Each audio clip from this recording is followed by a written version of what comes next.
1623년 한양 창덕궁. 새벽 공기가 아직 어둠에 잠겨있던 그 시간, 궁궐 안쪽에서 조용하지만 분명한 움직임이 시작된다. 누군가는 숨을 죽이고 문을 닫는다. 누군가는 발소리를 감추며 긴 복도를 지난다. 그리고 그 중심에는 더 이상 왕세자가 아닌 한 남자가 있었다. 그의 이름은 이지. 불과 얼마 전까지 조선의 미래로 불리던 왕세자였다. 그러나 그날 새벽, 그는 더 이상 왕위 계승자가 아니었다. 그는 죄인이었다. 어째서였을까?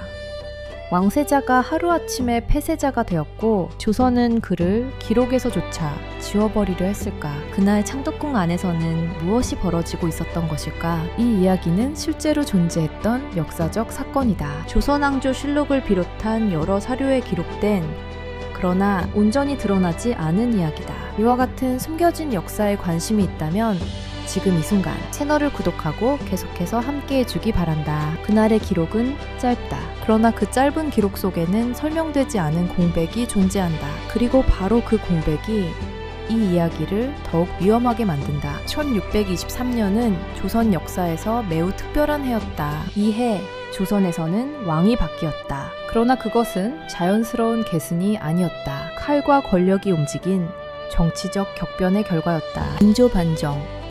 그 이름은 이후 조선의 권력 구조를 완전히 뒤집어 놓는다. 광해군은 폐위되었고 능양군이었던 인조가 새로운 왕으로 즉위한다. 그러나 왕이 바뀌는 순간 그 주변의 모든 질서도 함께 흔들리기 시작한다. 특히 왕세자의 존재는 그 어떤 것보다 민감한 문제였다. 왕세자는 단순한 후계자가 아니다. 그는 곧 다음 권력이며 현재 권력에 대한 위협이기도 하다. 그래서였다. 반정이 성공한 그 순간부터 궁궐 안에서는 또 다른 계산이 시작되고 있었다. 누가 살아남을 것인가? 누가 제거될 것인가? 그리고 그 중심에 있었던 인물이 바로 이지였다. 그는 태어날 때부터 왕세자가 아니었다. 그러나 어느 순간 왕세자의 자리에 올라섰다. 그리고 그 자리에서 가장 빠르게 추락한 인물이기도 했다. 그의 삶은 짧았고 그의 기록은 의도적으로 축소되었으며 그의 존재는 점점 역사 속에서 희미해졌다. 하지만 완전히 사라지지는 않았다. 여전히 몇몇 기록 속에는 그의 이름이 남아있다. 그리고 그 이름 옆에는 항상 같은 단어가 따라붙는다. 폐세자.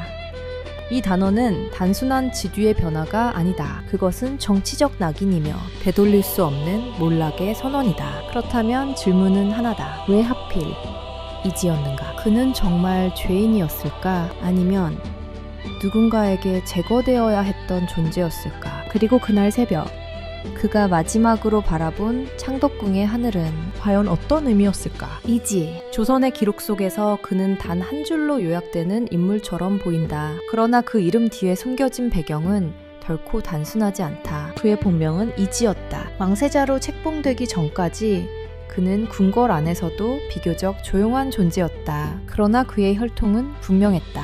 그는 조선 왕실의 직계 혈통 안에 있었고 왕위 계승과 직접적으로 연결된 인물이었다. 그의 아버지는 조선 제15대 왕 광해군이었다. 광해군은 선조의 아들이었으며 임진왜란이라는 거대한 전쟁 속에서 세자로 책봉된 인물이었다. 그는 전쟁이라는 혼란 속에서 왕위에 올랐고 실리적인 외교와 강력한 통치로 조선을 유지하려 했다. 그러나 그의 정통성은 항상 문제로 남아있었다. 그는 적통의 왕비 소생이 아니었다. 이 점은 조선의 유교 질서 속에서 치명적인 약점으로 작용했다. 이지 역시 이 운명에서 자유롭지 못했다. 그는 왕의 아들이었지만 완전한 정통성을 인정받기 어려운 위치에 있었다. 그의 어머니 또한 왕비가 아니었기 때문이다.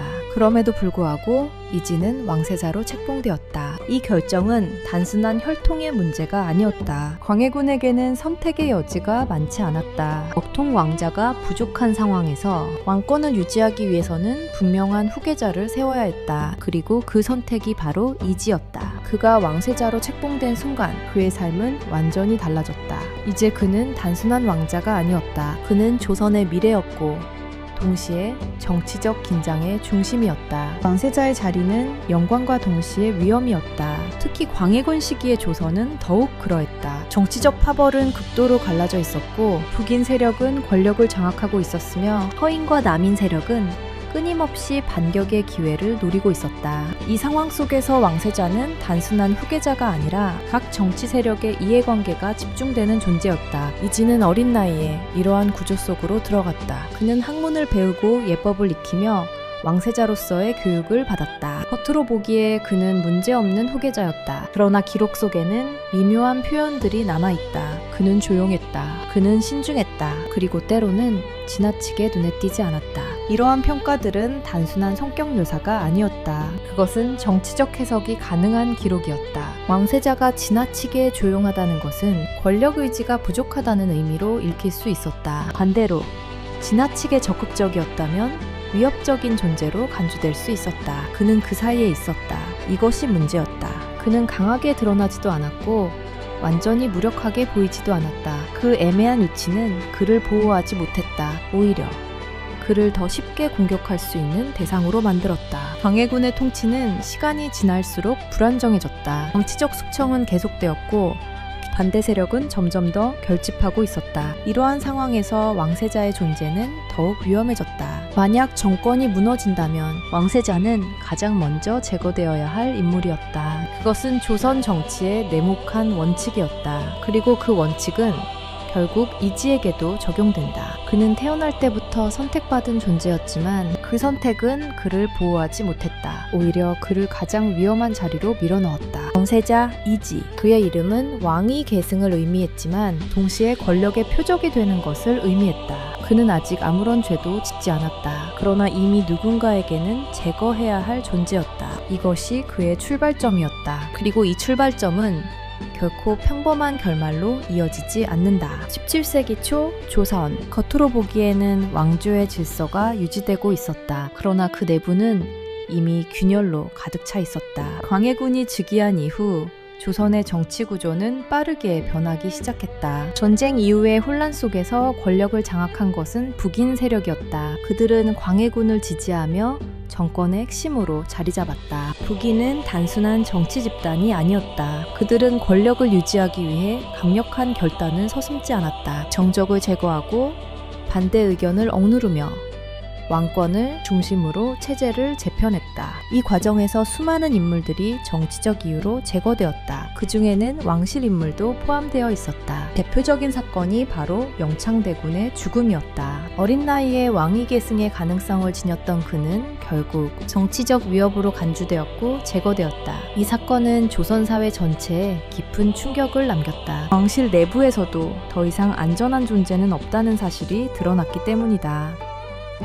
이후 조정 내에서는 공포가 자리 잡기 시작했다. 누구도 확신할 수 없었다. 오늘의 충신이 내일의 죄인이 될 수 있었다. 광해군은 외교적으로는 현실적인 선택을 이어갔다. 왕과 후금 사이에서 중립 외교를 유지하며 조선을 전쟁의 위험에서 벗어나게 하려 했다. 그러나 이러한 정책은 내부적으로 큰 반발을 불러왔다. 조선은 오랫동안 명을 중심으로 한 질서를 유지해왔다.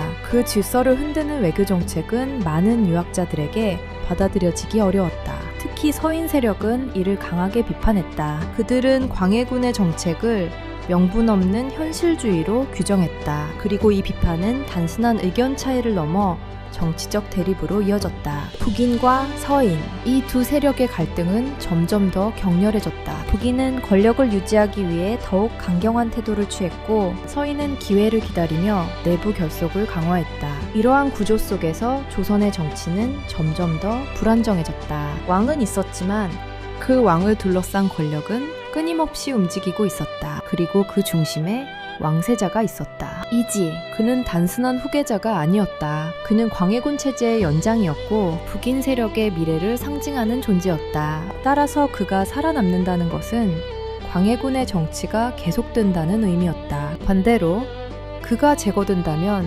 정치 질서는 완전히 바뀔 수 있었다. 이 때문에 왕세자는 점점 더 위험한 위치에 놓이게 된다. 궁궐 안에서는 눈에 보이지 않는 긴장이 흐르고 있었다. 표면적으로는 평온해 보였지만 그 평온함은 언제든 깨질 수 있는 것이었다. 서인 세력은 이미 준비를 시작하고 있었다. 그들은 단순한 반대 세력이 아니었다. 그들은 권력을 되찾기 위한 계획을 세우고 있었다. 그리고 그 계획은 단순한 정치적 협상이 아니었다. 그것은 무력과 결단이 필요한 일이었다. 1623년. 그 해는 단순한 해가 아니었다. 조선의 권력이 완전히 뒤집히는 해였다. 이른바 반정. 왕을 끌어내리고 새로운 왕을 세우는 사건. 이 사건은 단순한 권력 교체가 아니었다. 그것은 기존 질서를 완전히 부정하는 행동이었다. 그리고 이런 행동이 성공하기 위해서는 한 가지 조건이 필요했다. 기존 권력의 완전한 제거. 그 안에는 왕뿐만 아니라 왕세자 역시 포함되어 있었다. 이진은 이 사실을 알고 있었을까? 기록은 침묵한다. 그러나 상황은 분명하다.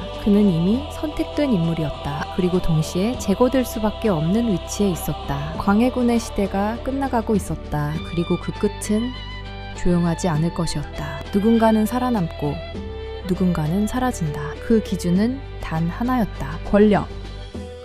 그리고 그 권력의 흐름 속에서 왕세자 이진은 점점 더 깊은 어둠 속으로 들어가고 있었다. 1623년 초 한양. 겉으로 보이는 궁궐의 질서는 여전히 유지되고 있었다. 그러나 그 이면에서는 이미 균열이 걷잡을 수 없이 번지고 있었다. 서인 세력은 더 이상 기다리지 않았다. 그들은 오랜 시간 동안 기회를 계산해왔다. 그리고 마침내 결정을 내린다. 광해군을 끌어내린다. 이것은 단순한 반대가 아니었다. 이것은 체제를 뒤집는 행동이었다. 이 계획에는 수많은 인물이 연루되어 있었다. 김류, 이귀, 김자점. 이들은 단순한 관료가 아니었다. 그들은 권력을 되찾기 위해 모든 것을 걸 준비가 되어 있었다. 그들의 목표는 명확했다. 광해군을 폐위시키고 새로운 왕을 세운다. 그리고 그 왕은 능양군이었다. 훗날 인조로 불리게 되는 인물이다. 이 계획이 실행되는 순간 궁궐 안의 모든 질서는 붕괴될 수밖에 없었다. 그리고 그 중심에는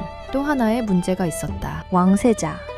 이진은 이 거대한 계획 속에서 피할 수 없는 존재였다. 그는 단순한 왕의 아들이 아니었다. 그는 다음 왕이 될 인물이었고 그 존재 자체가 반정 세력에게는 위협이었다. 따라서 그를 어떻게 처리할 것인가? 이 문제는 반정 계획에서 매우 중요한 요소였다. 살려둘 것인가? 아니면 제거할 것인가? 이 선택은 단순하지 않았다. 살려둘 경우 그는 언제든지 반정 세력의 정통성을 흔들 수 있는 존재가 된다. 반대로 제거할 경우 왕실 내부에 피를 흘리는 결정이 된다. 그러나 조선의 정치에서 이러한 도덕적 고민은 오래 지속되지 않는다. 결국 선택은 하나로 좁혀진다. 위협은 제거한다. 두 무렵 궁궐 안에서도 이상한 기류가 감지되기 시작한다. 평소와는 다른 긴장감이 흐른다. 사소한 명령 하나에도 신중함이 더해진다. 이지 역시 이를 느끼고 있었을 가능성이 높다. 그는 궁궐 안에서 자랐다. 권력의 움직임을 누구보다 가까이에서 지켜본 인물이다. 말하지 않아도 알 수 있었다. 지금 무언가가 움직이고 있다는 것을. 그러나 그는 행동할 수 없었다. 왕세자의 위치는 강력해 보이지만 실제로는 매우 제한된 자리였다. 군사를 움직일 수 없고 정치 세력을 직접 통제할 수도 없다. 그는 중심에 있지만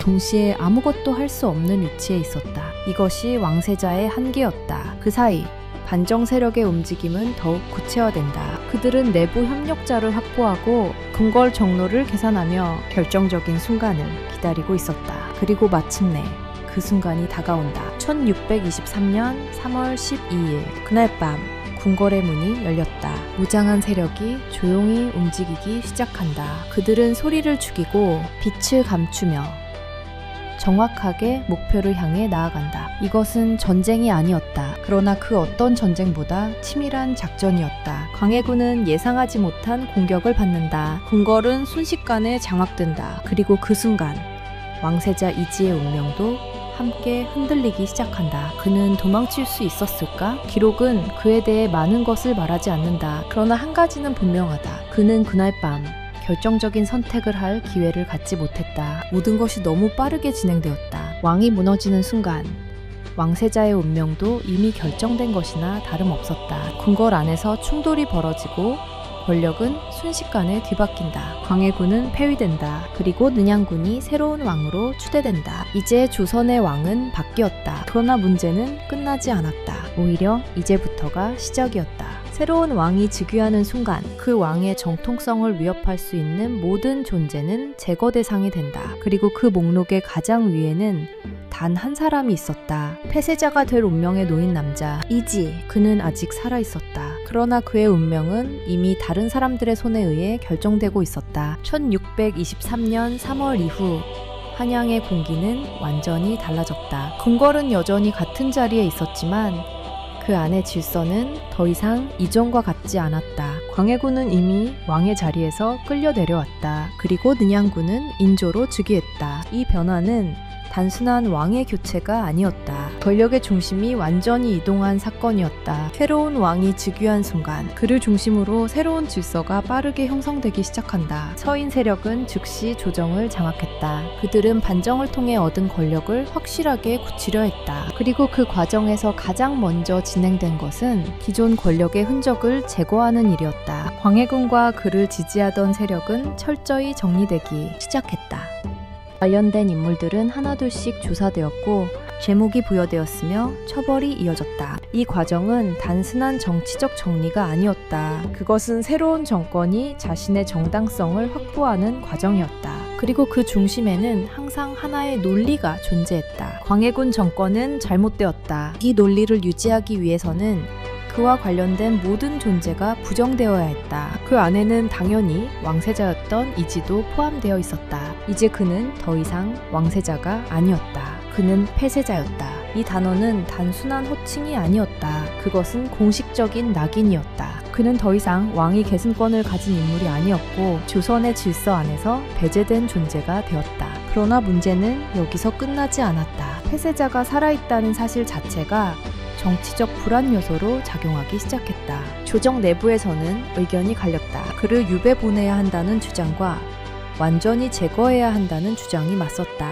유배는 겉으로는 관대한 선택처럼 보였다. 그러나 그것은 완전한 해결이 아니었다. 그가 살아있는 한 그를 중심으로 새로운 정치적 움직임이 생길 가능성은 남아있었다. 반대로 제거한다면 그 위험은 사라진다. 그러나 왕실의 피를 직접 끊는 결정은 그 자체로 또 다른 부담이 될 수 있었다. 이 논쟁은 단순한 의견 차이가 아니었다. 그것은 권력의 안정과 직결된 문제였다. 인조 역시 이 문제를 피할 수 없었다. 그는 이제 왕이었지만 그의 왕위는 반정을 통해 얻어진 것이었다. 이 사실은 그의 정통성을 끊임없이 흔들 수 있는 요소였다. 따라서 그는 더욱 신중할 수밖에 없었다. 그러나 동시에 그는 결단을 내려야 했다. 왕위는 단순히 앉아있는 자리가 아니었다. 그것은 유지해야 하는 자리였다. 그리고 그 유지의 과정에서는 때로는 잔혹한 선택이 필요했다. 그 무렵 이지는 궁궐 밖으로 이동되었다. 그는 더 이상 왕세자의 공간에 머물 수 없었다. 그의 거처는 제한되었고 그를 감시하는 시선은 점점 더 많아졌다. 그는 살아있었지만 이미 자유로운 존재는 아니었다. 그의 일상은 완전히 바뀌었다. 누군가와 자유롭게 대화할 수도 없었고 외부와의 접촉도 제한되었다. 그의 주변에는 항상 감시가 존재했다. 이것은 단순한 격리가 아니었다. 그것은 통제였다. 그를 외부 세계로부터 완전히 분리시키는 작업이었다. 이러한 상황 속에서 그의 존재는 점점 더 작아지기 시작한다. 그러나 완전히 사라지지는 않았다. 오히려 역설적으로 그가 살아있다는 사실이 더 큰 긴장을 만들어내고 있었다. 조정에서는 계속해서 그의 이름이 언급되었다. 그를 어떻게 할 것인가? 이 질문은 단순한 행정 문제가 아니었다. 그것은 권력의 방향을 결정하는 문제였다. 시간이 흐를수록 그에 대한 논의는 점점 더 극단으로 향해 갔다. 그리고 그 방향은 점점 하나로 수렴되기 시작한다. 위험 요소는 제거한다. 이 논리는 이미 수차례 반복되어 온 것이었다. 그리고 그 결과는 항상 같았다. 누군가는 사라졌다. 이지 역시 이 흐름에서 벗어날 수 없었다. 그는 점점 더 고립되어 갔다. 그리고 그 고립 속에서 그의 선택지는 하나씩 줄어들고 있었다. 그는 아무것도 하지 않았지만 그의 존재 자체가 문제였다. 이것이 조선 정치의 냉혹한 구조였다. 존재하는 것만으로도 죄가 될 수 있었다. 그리고 그 죄는 언젠가 반드시 대가를 요구했다. 이제 남은 것은 시간 문제였다. 그를 둘러싼 논쟁은 곧 하나의 결론으로 향하고 있었다. 그리고 그 결론은 그의 운명을 완전히 바꿔놓을 것이었다. 1623년 여름으로 접어들 무렵 한양의 정치적 긴장은 더욱 짙어지고 있었다. 반정 이후 몇 달이 지났지만 조정 내부의 불안은 전혀 가라앉지 않았다. 겉으로는 질서가 회복된 듯 보였다. 인조는 왕위에 올랐고 서인 세력은 조정을 장악했다. 그러나 그 질서는 아직 완전히 안정된 것이 아니었다. 새로운 권력은 언제나 불안정하다. 특히 반정을 통해 세워진 권력이라면 더욱 그러하다. 이 상황에서 가장 큰 문제는 명분이었다. 인조가 왕이 된 것은 사실이었지만 그 과정이 정당했는가에 대한 의문은 완전히 사라지지 않았다. 그리고 그 의문은 단 한 사람의 존재로 인해 계속해서 살아있었다. 이지, 그는 폐쇄자였지만 여전히 살아있었다. 그가 살아있는 한 광해군 정권의 흔적은 완전히 사라지지 않았다. 이것이 문제였다. 조정 내부에서는 점점 더 강한 목소리가 나오기 시작했다. 그를 그대로 둘 수 없다. 이 주장은 단순한 감정이 아니었다. 그것은 정치적 계산에 기반한 판단이었다. 특히 반정을 주도했던 핵심 인물들은 이 문제에 대해 더욱 강경했다. 그들은 이미 권력을 잡았지만 그 권력을 유지하기 위해서는 불확실한 요소를 제거해야 한다고 믿고 있었다. 그들에게 이지는 단순한 개인이 아니었다. 그는 언제든지 다시 정치적 중심으로 떠오를 수 있는 가능성이었다. 이 가능성은 작아 보일 수 있었다. 그러나 조선의 정치에서 작은 가능성은 언제든 큰 위협으로 변할 수 있었다. 과거에도 그랬다. 왕위 계승 문제는 항상 피를 불렀다. 따라서 그들은 같은 실수를 반복하지 않으려 했다. 이 시점에서 이지에 대한 감시는 더욱 강화된다. 그의 거처는 더욱 제한되었고 그를 둘러싼 사람들 역시 철저히 통제되었다. 그에게 접근할 수 있는 인물은 극히 제한되었다. 그의 말 한마디, 행동 하나까지 모두 보고되었다. 이것은 단순한 감시가 아니었다. 그것은 점진적인 압박이었다. 그를 점점 더 고립시키고 그의 영향력을 완전히 차단하려는 의도였다. 이러한 상황 속에서 그의 주변에서도 변화가 일어나기 시작한다. 과거에 그를 따르던 사람들 중 일부는 더 이상 그에게 다가가지 않았다. 그와 가까이 있는 것 자체가 위험해졌기 때문이다. 권력이 바뀐 순간 충성의 방향도 함께 바뀐다. 이것은 조선 정치의 냉혹한 현실이었다. 그는 점점 혼자가 되어갔다. 그러나 이 고립은 단순한 결과가 아니었다. 그것은 의도된 과정이었다. 사람을 제거하기 전에 먼저 그를 사회적으로 고립시키는 것. 이 방식은 이미 여러 차례 사용되어 온 것이었다. 그리고 그 끝은 항상 같았다. 그 무렵 조정에서는 결정적인 논의가 진행된다. 폐쇄자를 어떻게 할 것인가? 이 질문은 더 이상 미룰 수 없는 문제가 되었다. 시간이 지날수록 그를 둘러싼 불안은 줄어들지 않았다. 오히려 더 커지고 있었다. 일부 대신들은 여전히 신중한 입장을 유지했다. 그들은 왕실의 피를 보존해야 한다고 주장했다. 그러나 이러한 의견은 점점 힘을 잃어갔다. 강경한 입장이 점점 우위를 차지하기 시작했다. 위험은 제거해야 한다. 이 단순한 논리는 결국 모든 논의를 압도한다. 그리고 이 논리가 채택되는 순간 결과는 이미 정해진 것이나 다름없었다. 이지는 이 사실을 알고 있었을까? 그는 직접적으로 들을 수 없었을 것이다. 그러나 분위기는 느낄 수 있었을 것이다. 사람들의 시선이 변했다. 대화의 방식이 달라졌다. 침묵이 길어졌다. 이 모든 것은 하나의 신호였다. 무언가가 다가오고 있다. 그리고 그 무언가는 결코 되돌릴 수 없는 것이었다. 그는 여전히 살아있었지만 그의 운명은 점점 더 좁은 길로 몰리고 있었다. 선택의 여지는 없었다. 이미 다른 사람들이 그의 미래를 결정하고 있었다. 그리고 그 결정은 곧 실행될 준비를 마치고 있었다. 1623년 어느 늦은 밤 한양의 공기는 고요했지만 그 고요함은 오래가지 않았다. 이미 모든 준비는 끝나 있었다. 조정에서 내려진 결정은 더 이상 되돌릴 수 없었다. 폐쇄자 이지, 그의 운명은 그날 밤 마침내 실행 단계에 들어간다. 그를 처리하라는 명령이 내려졌다. 이 명령은 공개되지 않았다. 조용히, 그러나 분명하게 전달되었다. 이것은 조선 정치에서 흔히 사용되던 방식이었다. 공식 기록에는 남기지 않되 결과만 남기는 방식. 그리고 그 결과는 언제나 확실했다. 그날 밤 이지가 머물고 있던 곳에는 평소와 다른 움직임이 감지되기 시작한다. 문 밖에 발걸음이 늘어나고 숨죽인 기척들이 가까워진다. 그는 이미 알고 있었을지도 모른다. 이 순간이 결국 오고야 말 것이라는 것을. 문이 열렸다. 들어온 사람들은 말을 아꼈다. 그들의 표정에는 감정이 드러나지 않았다. 이것은 개인의 행동이 아니었다. 명령을 수행하는 일이었다. 그들은 그를 바라보았다. 그리고 짧은 순간 침묵이 흘렀다. 이 침묵은 길지 않았다. 곧 움직임이 시작된다. 그에게 선택권은 없었다. 그는 저항할 수 있는 위치에 있지 않았다. 이미 모든 것은 끝나 있었다. 이 순간은 전투가 아니었다. 그러나 그 어떤 전투보다도 잔혹한 순간이었다. 권력은 조용하게 그러나 확실하게 작동한다. 그를 둘러싼 사람들은 그가 더 이상 살아남을 수 없다는 사실을 알고 있었다. 그리고 그 사실은 누구도 부정하지 않았다. 그는 마지막으로 무엇을 생각했을까? 자신의 아버지를 떠올렸을까? 왕세자로 책봉되던 순간을 기억했을까? 아니면 아무것도 생각하지 않았을까? 기록은 말해주지 않는다. 조선왕조 실록에도 이 순간은 자세히 남아있지 않다. 단 몇 줄로 처리되어 있다. 폐세자 사사. 이 짧은 기록은 한 인간의 삶이 끝나는 순간을 담고 있다. 그의 죽음은 공개되지 않았다. 궁궐 밖으로 크게 알려지지도 않았다. 그러나 조정 내부에서는 모두가 알고 있었다. 문제가 해결되었다. 이제 더 이상 위협은 존재하지 않는다. 이것이 그들의 판단이었다. 그러나 이 사건은 단순한 제거가 아니었다. 이것은 하나의 경고였다. 권력의 위협이 되는 존재는 언제든 사라질 수 있다. 왕세자였던 인물조차도 예외가 아니다. 그의 죽음 이후 궁궐 안의 공기는 다시 조용해진다. 그러나 그 조용함은 이전과는 다른 것이었다.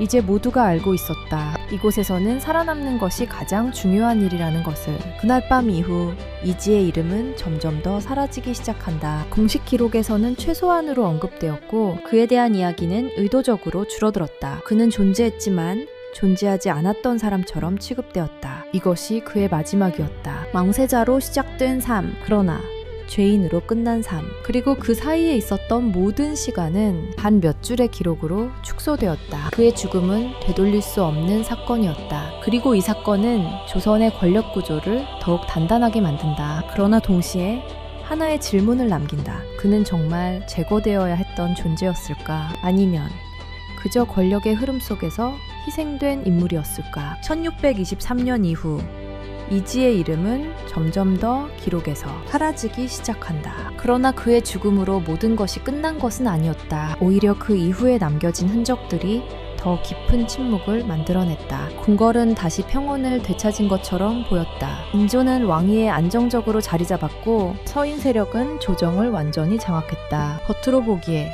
모든 것이 정리된 듯 보였다. 그러나 그 평온함은 완전한 것이 아니었다. 이지가 사라진 이후에도 그와 관련된 기억은 쉽게 지워지지 않았다. 그를 알고 있었던 사람들, 그를 가까이에서 보았던 사람들, 그리고 그와 함께 시간을 보냈던 이들, 그들에게 이 사건은 단순한 정치적 결과가 아니었다. 그것은 하나의 공백이었다. 그러나 그 공백은 말로 표현될 수 없었다. 누구도 이지에 대해 쉽게 입을 열지 않았다. 그의 이름을 언급하는 것 자체가 조심스러운 일이 되었기 때문이다. 이것이 바로 권력 이후의 침묵이었다. 기록은 존재했지만 기억은 억눌렸다. 조정에서는 그의 이름을 점점 더 배제하기 시작한다. 공식 문서에서는 그의 존재가 축소되었고 그와 관련된 사건은 최소한으로 기록되었다. 이것은 우연이 아니었다. 의도된 삭제였다. 한 인물을 역사에서 지워버리는 과정. 그 과정은 조용하게 진행되었다. 그를 기억하는 것 자체가 위험이 되었고 그를 언급하는 것조차 피해야 하는 일이 되었다. 이러한 상황 속에서 그를 기억하는 사람들은 점점 더 고립된다. 그들은 말할 수 없었고 드러낼 수도 없었다. 그저 침묵할 수밖에 없었다. 이 침묵은 단순한 개인의 선택이 아니었다. 그것은 생존을 위한 선택이었다. 궁궐 안의 분위기도 변했다. 이전에는 보이지 않던 긴장이 이제는 공기처럼 퍼져 있었다. 사람들은 서로를 경계하기 시작했고 말 한마디에도 신중해졌다. 누가 무엇을 알고 있는지, 누가 어떤 생각을 하고 있는지 아무도 확신할 수 없었다. 이러한 상황에서 이지의 존재는 점점 더 추상적인 것이 되어간다. 그는 더 이상 현실의 인물이 아니었다. 그는 언급되지 않는 이름, 기억 속에서만 남아있는 존재가 되었다. 그러나 완전히 사라지지는 않았다. 어딘가에서는 여전히 그의 이야기가 조용히 전해지고 있었다. 작은 목소리로 신뢰할 수 있는 사람들 사이에서만. 그의 죽음에 대한 의문, 정말로 그것이 불가피한 선택이었는지에 대한 질문. 이 질문은 공식적으로는 존재하지 않았다. 그러나 완전히 사라지지도 않았다. 이것이 바로 역사 속의 또 다른 층이었다. 기록되지 않은 이야기. 이지는 죽었다. 그러나 그의 죽음은 끝이 아니었다. 그 이후에 남겨진 침묵과 공백, 그리고 말할 수 없는 기억들, 이것들이 그의 진짜 흔적이었다. 조선은 그를 지우려 했다. 그러나 완전히 지울 수는 없었다. 왜냐하면 그의 존재는 단순한 개인이 아니었기 때문이다. 그는 하나의 사건이었고 하나의 경고였으며 하나의 질문이었다. 그리고 그 질문은 여전히 남아있었다. 권력은 언제나 옳은 선택을 하는가? 아니면 그저 가장 필요한 선택을 하는 것일 뿐인가? 이지의 이름은 사라졌지만 그가 남긴 질문은 사라지지 않았다. 1623년 이후 조정은 빠르게 안정되는 듯 보였다. 그러나 그 안정은 완전한 것이 아니었다. 권력은 자리를 잡았지만 그 권력을 둘러싼 인간들의 기억까지 통제할 수는 없었다. 특히 궁궐 내부에서는 이지와 관련된 이야기가 완전히 사라지지 않았다. 아주 조용하게, 그러나 분명하게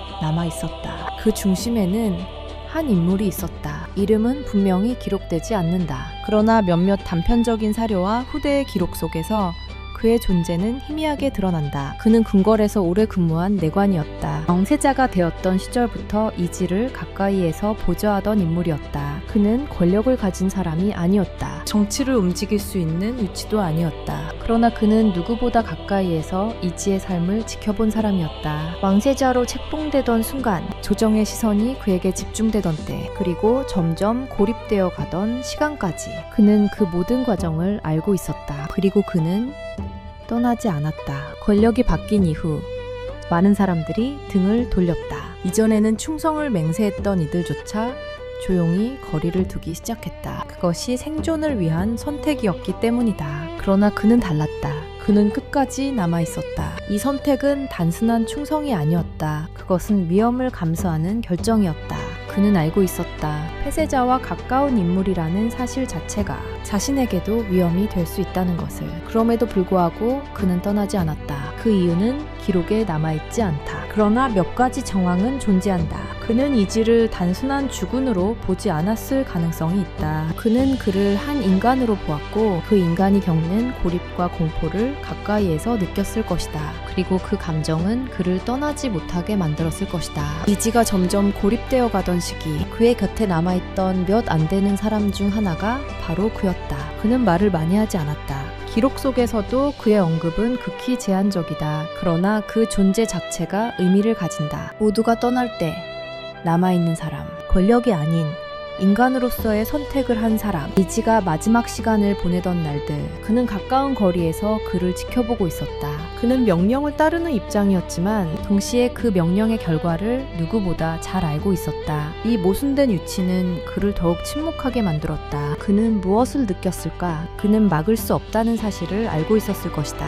그러나 아무것도 하지 않는 것 역시 또 다른 선택이었다. 그는 그 사이에서 움직이지 않았다. 그저 곁에 있었다. 이것이 그의 역할이었다. 그날 밤 모든 것이 끝나던 순간에도 그는 그 자리에 있었을 가능성이 높다. 그는 직접 행동하지 않았을 수도 있다. 그러나 그 순간을 목격했을 것이다. 그리고 그 기억은 그의 삶 전체를 따라다녔을 것이다. 이 사건 이후 그에 대한 기록은 거의 사라진다. 그는 조용히 궁궐에서 사라졌을 수도 있고 계속 남아있었을 수도 있다. 확실한 것은 하나다. 그의 이야기는 기록되지 않았다. 그러나 존재했다. 역사는 종종 권력을 중심으로 기록된다. 왕과 대신, 그리고 결정적인 사건들. 그러나 그 사이에는 기록되지 않은 인간들이 존재한다. 그들은 역사를 바꾸지는 못하지만 그 역사의 순간을 함께 살아간다. 이 내관 역시 그러한 인물이었다. 그는 아무것도 바꾸지 못했다. 그러나 끝까지 떠나지 않았다. 그리고 그 선택은 작지만 분명한 의미를 가진다. 권력이 모든 것을 결정하는 시대 속에서도 인간의 선택은 여전히 존재했다. 그리고 그 선택은 때로는 기록되지 않지만 결코 사라지지 않는다. 이지의 곁에 남아있었던 그 인물. 그는 이름 없이 사라졌지만 그의 존재는 하나의 질문을 남긴다. 권력이 아닌 인간으로서의 선택은 과연 무엇을 의미하는가? 1623년 그날 밤 모든 것이 끝을 향해 움직이고 있었다. 조정에서 내려진 결정은 이미 실행 단계에 들어갔다. 이제 남은 것은 단 하나였다. 그 결정을 완성하는 것. 폐쇄자 이지. 그의 마지막 순간이 다가오고 있었다. 그가 머물고 있던 공간은 조용했다. 평소와 다르지 않은 듯 보였지만 그 안의 공기는 무겁게 가라앉아 있었다. 그는 이미 알고 있었을 것이다. 이 밤이 단순한 밤이 아니라는 것을. 문 밖의 움직임이 달라졌다. 발걸음이 규칙적으로 다가오고 이것은 우연한 방문이 아니었다. 정해진 순서에 따라 움직이는 사람들이었다. 문이 열리기 직전 아주 짧은 정적이 흐른다. 그 순간은 길지 않았다. 그러나 모든 것을 압축하고 있는 시간이었다. 문이 열린다. 안으로 들어온 이들은 그를 둘러싼다. 그 누구도 불필요한 말을 하지 않는다. 이것은 감정의 문제가 아니었다. 이미 결정된 절차였다. 그들은 그에게 다가간다. 그는 움직이지 않는다. 저항할 수 있는 위치도 아니었다. 그는 그 자리에 있었다. 왕세자로 살았던 시간, 그리고 폐쇄자로 불렸던 시간, 그 모든 시간이 이 순간으로 이어진다. 그러나 그 안에는 너무 많은 변화가 있었다. 권력의 중심에서 완전히 배제된 존재로. 이 변화는 너무 빠르게 일어났다. 그리고 이제 그 변화의 마지막 단계가 진행되고 있었다. 그에게 내려진 명령은 단순했다. 끝낸다. 이 짧은 명령은 그의 모든 시간을 정리하는 말이었다. 그 순간 그는 무엇을 생각했을까? 자신이 왜 이 자리에 있는지, 어떤 선택이 있었는지, 혹은 아무것도 생각하지 않았을까? 기록은 여전히 침묵한다. 그러나 한 가지는 분명하다. 이 순간은 되돌릴 수 없었다. 그를 둘러싼 사람들의 손이 움직인다. 그리고 그 움직임은 주저하지 않는다. 이것이 권력의 방식이었다. 빠르고 조용하며 확실하게 끝낸다. 시간은 길지 않았다. 모든 것은 짧은 시간 안에 끝났다. 그리고 그는 더 이상 존재하지 않았다. 폐쇄자 이지. 그 이름은 그날 밤 현실에서 완전히 사라졌다. 그러나 그의 죽음은 단순한 끝이 아니었다. 그것은 하나의 확인이었다. 권력은 완전히 장악되었다. 이제 더 이상 위협은 존재하지 않는다. 조정은 그렇게 판단했다. 그날 밤 이후 궁궐은 다시 조용해진다. 아무 일도 없었던 것처럼 일상은 다시 이어진다. 그러나 그 조용함 속에는 하나의 사실이 남아있었다.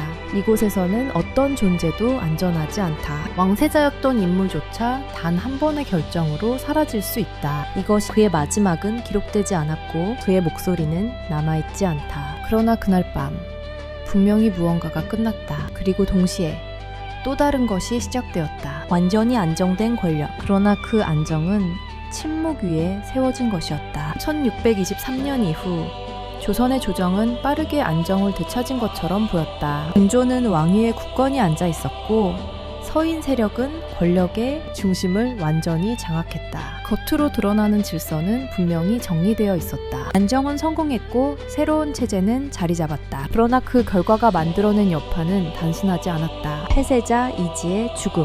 그 사건은 조용히 처리되었지만 그 영향은 궁궐 내부 깊숙이 남아있었다. 공식적으로는 아무런 문제가 없었다. 조정에서는 그 사건을 길게 논의하지 않았다. 기록 역시 최소한으로 남겨졌다. 이것은 의도된 선택이었다. 사건을 크게 다루지 않는다. 그 의미를 확대하지 않는다. 그저 하나의 정리된 결과로 남긴다. 이 방식은 권력을 안정시키는 데 효과적이었다. 논쟁이 사라지면 불안도 함께 줄어든다. 그리고 조정은 바로 이 점을 선택했다. 그러나 인간의 기억은 기록처럼 쉽게 정리되지 않는다. 궁궐 안에서는 그날의 일을 직접 보았거나 들은 사람들이 존재했다. 그들은 말하지 않았다. 그러나 잊지도 않았다. 이 침묵은 단순한 무지가 아니었다. 알고 있지만 말하지 않는 상태. 이것이 조선 권력 아래에서의 생존 방식이었다. 시간이 지나면서 조정은 점점 더 안정된 모습을 보인다. 정책은 다시 정상적으로 운영되었고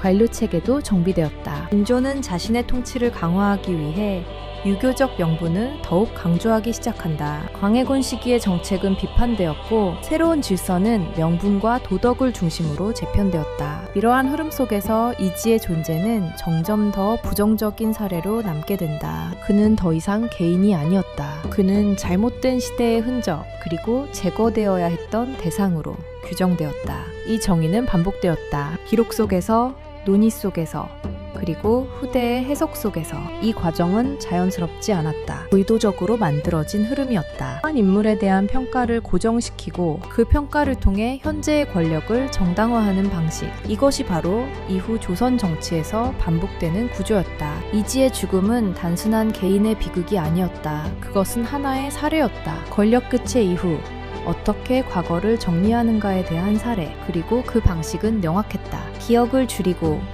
기록을 축소하고 의미를 재정의한다. 이 세 가지 과정은 시간이 흐를수록 더욱 강하게 작용했다. 그 결과 이지의 이름은 점점 더 희미해졌다. 그에 대한 구체적인 기록은 줄어들었고 그의 삶에 대한 정보는 제한되었다. 이것은 단순한 자료 부족이 아니었다. 선택된 침묵이었다. 그러나 완전히 사라지지는 않았다. 조선왕조 실록에는 여전히 그의 이름이 남아있었다. 비록 짧고 제한된 형태였지만 그 존재 자체를 완전히 지울 수는 없었다. 이 점이 중요했다. 권력은 기억을 통제할 수 있지만 완전히 제거할 수는 없다. 어딘가에는 항상 흔적이 남는다. 그 흔적은 시간이 지나면서 다시 해석될 가능성을 가진다. 이지의 경우도 마찬가지였다. 그는 당대에는 지워진 인물이었지만 후대에 이르러 다시 질문의 대상이 된다. 왜 그는 폐쇄자가 되었는가? 왜 그는 그렇게 조용히 사라져야 했는가? 이 질문들은 단순한 호기심이 아니었다. 그것은 권력의 본질을 묻는 질문이었다. 그리고 이 질문은 그의 죽음 이후에도 계속해서 남아있었다. 조정은 안정되었다. 권력은 확고해졌다. 그러나 그 안정의 기반에는 하나의 사건이 놓여 있었다. 조용히 처리된 죽음, 그리고 그 죽음이 만들어낸 길고 깊은 침묵. 이 침묵은 사라지지 않았다. 그것은 조선이라는 체제 속에서 계속해서 반복되고 다시 나타나게 된다. 이지의 이야기는 끝났지만 그가 남긴 구조는 끝나지 않았다. 그리고 그 구조는 이후 조선의 역사 속에서 여러 번 반복되게 된다. 권력은 유지되었다. 그러나 그 유지의 방식은 이미 명확해져 있었다. 시간이 흐른다. 1623년 이후 수십 년이 지나고 조선은 또 다른 사건들을 겪으며 앞으로 나아간다. 전쟁이 있었고 정치적 갈등은 계속되었으며 왕은 바뀌고 시대는 변해갔다. 그러나 어떤 이름은 점점 더 희미해지고 어떤 이름은 기록 속에서조차 거의 언급되지 않게 된다. 이지, 한때 왕세자였던 이 인물의 이름은 점점 조선의 역사에서 멀어져 간다. 그의 삶은 길지 않았고 그의 기록은 의도적으로 축소되었으며 그의 존재는 점차 지워졌다. 조선왕조 실록에는 분명 그의 이름이 남아있다. 그러나 그 기록은 지나치게 짧다. 그의 생애를 설명하기에는 부족하고 그의 죽음을 이해하기에는 불충분하다. 이것이 바로 그가 남겨진 방식이었다. 존재했지만 충분히 설명되지 않은 인물. 이 상태는 단순한 우연이 아니다. 조선은 그를 기억하는 방식을 선택했다. 완전히 지우지는 않는다. 그러나 충분히 남기지도 않는다. 이 중간의 상태는 매우 의도적인 결과였다. 기억은 존재하지만 그 의미는 약화된다. 시간이 흐를수록 사람들은 그의 이름을 알지 못하게 되고 알더라도 그 의미를 깊이 이해하지 못하게 된다. 이것이 바로 권력이 만든 역사였다.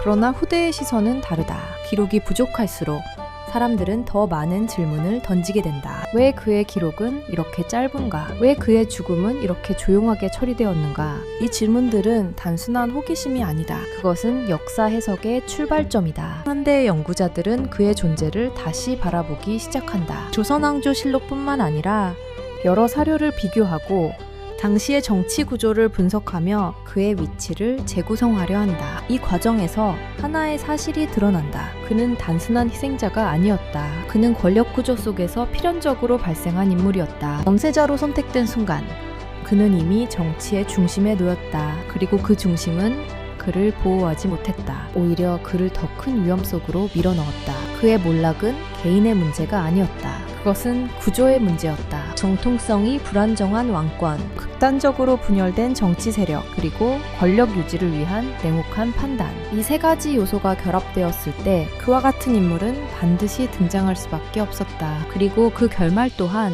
어느 정도는 예측 가능한 것이었다. 이것이 조선 정치의 현실이었다. 그렇다면 그의 이야기는 무엇을 남기는가? 한 개인의 비극인가? 아니면 권력의 본질을 보여주는 사례인가? 이 질문은 단순하지 않다. 그러나 한 가지는 분명하다. 권력은 언제나 선택을 요구한다. 그리고 그 선택은 누군가의 삶을 결정한다. 때로는 그 선택이 정당화되고 때로는 기록 속에서조차 설명되지 않는다. 이지의 경우가 바로 그러했다. 그는 선택되었고 그 선택은 그를 왕세자로 만들었다. 그리고 또 다른 선택이 내려졌고 그 선택은 그를 폐세자로 만들었다. 이 두 선택 사이에서 그는 자신의 운명을 스스로 결정할 수 없었다. 이것이 권력의 구조였다. 개인은 그 안에서 움직일 수 있지만 그 구조를 벗어나기는 어렵다. 그리고 때로는 그 구조가 개인을 완전히 삼켜버린다. 이지의 이름은 여전히 기록 속에 남아있다. 짧게, 간결하게, 그리고 설명 없이. 그러나 그 짧은 기록은 오히려 더 많은 것을 말해준다. 무엇이 기록되지 않았는가? 무엇이 의도적으로 남겨지지 않았는가? 이 질문을 통해 우리는 그 시대를 다시 바라볼 수 있다. 조선은 그를 지우려 했다. 그러나 완전히 지우지는 못했다. 왜냐하면 역사는 단순히 기록으로만 남는 것이 아니기 때문이다. 그것은 질문으로 남는다. 그리고 그 질문은 시간이 지나도 사라지지 않는다. 폐세자 이지, 왕세자에서 죄인이 된 남자, 그의 이야기는 끝났다. 그러나 그가 남긴 질문은 지금도 여전히 남아있다. 1624년 인조 즉위 다음 해, 조선은 이미 새로운 질서 속으로 들어간 것처럼 보였지만 그 질서의 내부에서는 또 다른 긴장이 서서히 형성되고 있었다. 권력은 바뀌었지만 사람들의 기억과 감정까지 완전히 바꿀 수는 없었다. 특히 반정을 직접 경험한 이들 사이에서는 말로 드러나지 않는 불안이 남아있었다. 그 불안은 단순한 정치적 긴장이 아니었다. 그것은 언제든 다시 반복될 수 있는 가능성에 대한 두려움이었다. 조선의 정치 구조는 이미 한번 균열을 경험했다. 왕이 무너지고 새로운 왕이 세워지는 과정이 현실로 나타났다. 이 경험은 단순히 과거의 사건으로 끝나지 않았다. 그것은 하나의 기준이 되었다. 필요하다면 왕조의 질서조차 다시 뒤집을 수 있다는 사실. 이 사실은 이후 조선 정치 전반에 깊은 영향을 남긴다. 인조 정권은 이를 누구보다 잘 알고 있었다. 그래서 그들은 권력을 유지하는 방식에 더욱 집착하게 된다. 정통성을 강조하고 명분을 반복하며 유교적 질서를 더욱 강하게 앞세운다. 이것은 단순한 정책이 아니었다. 그것은 권력을 방어하기 위한 전략이었다. 그러나 이러한 전략은 또 다른 문제를 만들어낸다. 명분이 강조될수록 그 명분에 어긋나는 행동은 더욱 강하게 처벌된다. 이것은 조정 내부의 긴장을 더욱 높이는 결과를 낳는다. 누구도 실수를 할 수 없게 된다. 그리고 누구도 완전히 안전할 수 없게 된다. 이 시기 조선의 관료들은 겉으로는 안정된 체제 속에서 일하고 있었지만 내부적으로는 항상 긴장을 유지해야 했다. 말 한마디, 행동 하나가 자신의 위치를 바꿀 수 있었기 때문이다. 이러한 분위기 속에서 조선의 정치 문화는 점점 더 경직되어 간다. 유연함은 사라지고 규범은 더욱 엄격해진다. 이 변화는 단기간에 끝나지 않는다. 오히려 이후 수십 년 동안 지속되며 조선 정치의 특징 중 하나로 자리 잡게 된다. 그리고 이 구조는 다음 세대에도 영향을 미친다. 인조의 뒤를 이은 효종, 그리고 그 이후의 왕들 역시 이 체제 속에서 통치하게 된다. 권력을 유지하기 위해서는 항상 명분을 확보해야 하고 그 명분을 위협하는 요소는 초기에 제거해야 한다. 이 원칙은 점점 더 확고해진다.